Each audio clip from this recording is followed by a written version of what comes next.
we've been speaking to the young people about the effects of violence on families. Mama is a support group. We've supported families for 16 years who had their children murdered. We've found more and more in the last 5 years that it's young people being murdered by other young people. So we now do a lot of preventative stuff, talks like this, we tell young people the effects it would have on their families of both the perpetrator and the victim. We've had a presentation on knife awareness. Basically, we had some guest speakers. We've got a play from the Henley Drama Group as well.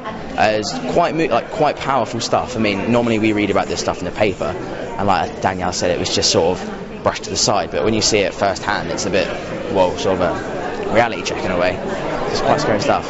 The slideshows, it was actually really hard to look at. I mean, not just because there were stab wounds, but it was hard to look at these people who are stood around graves that you know are teenagers.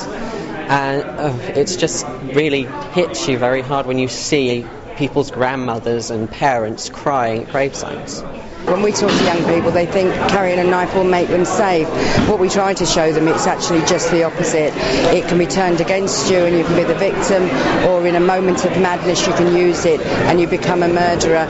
You know, I don't believe that most of the young people that have murdered went out that day and said, I'm actually going to murder somebody tonight, but they had a weapon on them, and in that madness they used it, and they now are doing life sentences. I mean, we can have all the guest speakers in the world talk to us about knives, but when you speak to someone who's actually had it affected them firsthand, it makes you think, okay, this is quite serious stuff. If you know somebody's got a weapon on them, then tell somebody you could save a life. Carrying knives isn't just harming the people, it's harming their families, which is something we should be avoiding at all costs.